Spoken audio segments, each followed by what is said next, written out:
معزز سامعین حضرات، حضرت ابو ہریرہ بیان کرتے ہیں، بخاری شریف اور ترمذی شریف، ابن ماجہ، دارمی وغیرہ میں اس حدیث کو ذکر کیا گیا ہے کہ حضرت ابو ہریرہ رضی اللہ تعالیٰ عنہ فرماتے ہیں، میں جو آج آپ کو بتاؤں گا کن چیزوں سے روزہ ٹوٹ جاتا ہے، کس کس حال میں روزہ ٹوٹ جاتا ہے، یہ مجھے بتانا ہے آج آپ کو، تو میں پھر اس کی کیا وعیدیں ہیں۔ تو حضرت ابو ہریرہ بیان کرتے ہیں کہ نبی صلی اللہ علیہ وسلم نے فرمایا، بنا رخصت، بنا مرض یا بنا سفر کے، بنا مجبوری کے کسی نے رمضان شریف کا روزہ چھوڑ دیا اور وہ پورا سال روزہ رکھتا رہا، تو حضرت ابو ہریرہ بیان کرتے ہیں کہ وہ پورے سال روزہ رکھنا اس ایک چھوڑے ہوئے روزے کے برابر نہیں ہو سکتا۔ تو معزز سامعین، جو ایک روزہ چھوڑ دیا ہو اس کے برابر نہیں ہو سکتا، تو جس نے روزہ رکھ کے بیچ میں توڑ دیا ہو اس کا حال کیا ہوگا، اس کا حال کیا ہوگا، ذرا غور کیجیے۔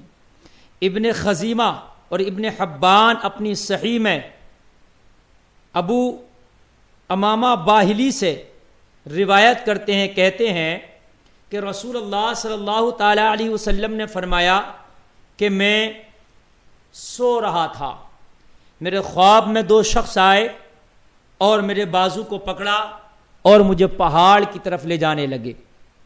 میں چلنے سے میں نے کیا کہ میں عاجز ہوں، بہت سخت ہے اوپر چڑھنا، اتنی طاقت نہیں اوپر چڑھنے کی، تو کہا ہم اس کو آسان کریں گے۔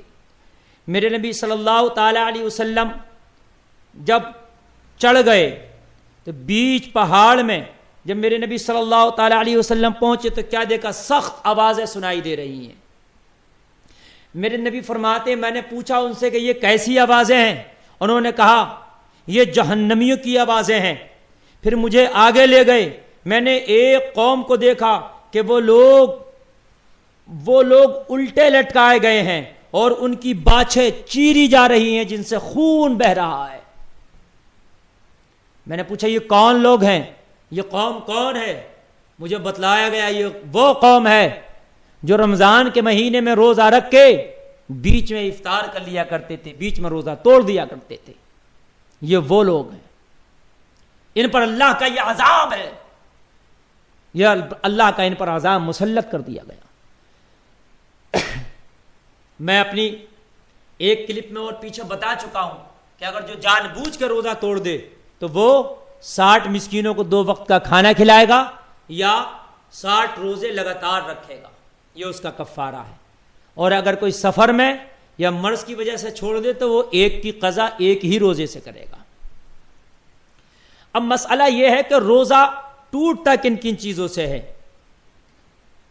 تو روزہ کھانے پینے اور جماع کرنے سے روزہ ٹوٹ دیتا ہے، یعنی کھا لیا پی لیا یا جماع کر لیا، روزہ دار ہونا اسے یاد ہے تو ان تمام صورتوں میں روزہ ٹوٹ جائے گا۔ جماع کرنا یعنی اپنی بیوی سے ہم بستری کرنا، لیکن حقہ، مسئلہ حقہ، سگار، سگریٹ، چرس، ایسے ہی سگریٹ اور بیڑی، پان، تمباکو، ان سب سے بھی روزہ ٹوٹ جائے گا۔ اگر حقہ، بیڑی، سگریٹ پیا اور اس طریقے سے پیا کہ حلق میں وہ دھواں نہ لے کے گیا، وہ باہر سے باہر ہی نکال رہا، تب بھی روزہ ٹوٹ جائے گا۔ پان کھایا اور اس کی پیک کو تھوک دیا، اس نے اندر نہ نگلا، اس صورت میں بھی روزہ ٹوٹ جائے گا، اس لیے کہ بہت باریک باریک اجزاء جب پان کھاتے ہیں تو وہ حلق سے نیچے چلے جاتے ہیں، تب بھی روزہ ٹوٹ جائے گا۔ کسی نے شکر وغیرہ ایسی چیز جو گھلنے والی تھی منہ میں رکھی اور وہ گھل گئی، تب بھی روزہ ٹوٹ جائے گا اس حالت میں بھی۔ اچھا، کسی نے چنے کی برابر کوئی چیز یا اس سے زیادہ تھی، اس کے دانت میں ہلکی ہوئی تھی اور اس نے وہ نگل لی، تب بھی روزہ ٹوٹ جائے گا۔ یا چنے سے کم تھی اور اس نے اس کو نکالا، پھر سے نگل گیا، اس حال میں بھی روزہ ٹوٹ جائے گا۔ اگر دانت سے خون نکلا اور خون نکل کے وہ تھوک کے ساتھ نکل گیا اور خون تھوک کے برابر تھا یا زیادہ تھا اور نگل گیا حلق میں تو روزہ ٹوٹ جائے گا. لیکن اگر تھوک سے کم بھی تھا اور اس کا حلق میں مزہ معلوم ہوا خون کا تو تب بھی ٹوٹ جائے گا. یعنی اگر خون جو نگلا وہ تھوک کے برابر تھا یا تھوک سے زیادہ تھا یا تھوک سے کم تھا لیکن حلق میں اس کا مزہ معلوم ہوا تو روزہ ہر حال میں ٹوٹ جائے گا. لیکن تھوک سے خون کم تھا نگلا لیکن حلق میں خون کا مزہ معلوم نہ ہوا تو اس صورت میں روزہ نہیں ٹوٹے گا. روزہ میں دانت اکھڑوایا اور خون نکلا اگرچہ وہ سو ہی گیا اور نگل گیا تب بھی روزہ ٹوٹ جائے گا. اب اگر کوئی چیز اس نے پخانہ کے راستے سے اندر کی اور وہ چیز تر تھی یا عورت نے پیشاب کے راستے سے وہ چیز اندر کی تر تھی اس کی رطوبت اندر تک پہنچ گئی تب بھی روزہ ٹوٹ جائے گا. یا کسی نے استنجا کیا استنجا کرنے میں اتنا مبالغہ کیا کہ پخانے کے راستے سے پانی اندر چلا گیا تب بھی روزہ ٹوٹ جائے گا. اس صورت میں بھی روزہ ٹوٹ جائے گا روزہ جاتا رہے گا.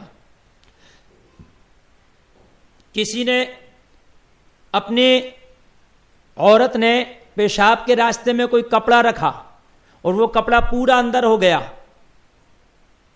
تب بھی روزہ ٹوٹ جائے گا اس کی تری اندر تک پہنچ گئی تو.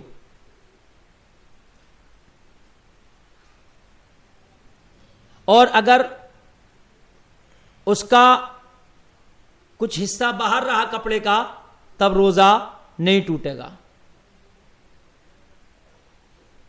مرد نے پیشاب کے سوراخ میں پانی یا تیل ڈالا تو روزہ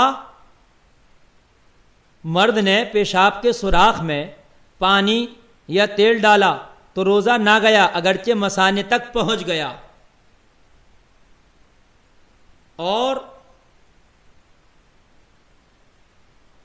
عورت نے شرمگاہ میں ٹپکایا تو روزہ جاتا رہا. ایسے ہی سر میں تیل ڈالنے سے روزہ نہیں ٹوٹے گا. سرما لگانے سے بھی روزہ نہیں ٹوٹے گا. بال کاٹنے سے بھی روزہ نہیں ٹوٹے گا. یہ موٹی موٹی باتیں تھیں جو میں نے عرض کی جن چیزوں سے روزہ ٹوٹ جاتا ہے ان کا خاص خیال اور احتیاط رکھیں. ایسے ہی بہت سے لوگ سوچتے ہیں بال کٹانے سے روزہ بال نہیں کٹاتے ہیں تو بال کٹانے سے بھی روزہ نہیں ٹوٹے گا. اور ناخون نہیں ترشواتے ناخون ترشوانے سے بھی روزہ نہیں ٹوٹے گا. اور ایک اس میں مسئلہ اور ہے دماغ یا شکم کی جھلی تک زخم ہے یعنی پیٹ پر زخم ہے یا دماغ پر اور اس کی جھلی تک زخم ہے اس میں دوائی ڈالی اگر دماغ یا شکم تک پہنچ گئی دوائی خشک ہے دوائی یا تر ہے تو روزہ جاتا رہا. اور اگر دماغ اور شکم کی جھلی تک نہیں پہنچی تو روزہ نہیں گیا. لیکن اس کو یہ پتہ نہیں کہ دماغ کی جھلی تک پہنچی ہے دوائی یا نہیں پہنچی ہے تو ایسی صورت میں اگر دوا تر ہے تو روزہ جاتا رہا دوا خشک ہے تو روزہ نہیں گیا. ایسے ہی کان میں تیل ڈالا یا دوائی ڈالی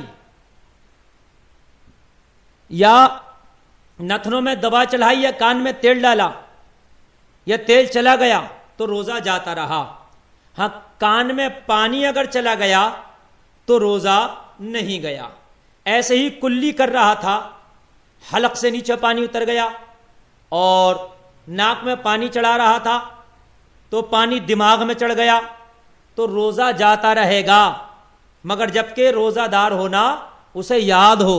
اور اگر بھول گیا ہے اور اس نے قصدن بھی یہ کام کیا جان بوجھ کر بھی یعنی روزہ دار ہونا بھول گیا تھا ناک میں پانی چڑھایا اندر دماغ میں چلا گیا کلی کیا حلق کے نیچے چلا گیا تو روزہ نہیں جائے گا. ایسے ہی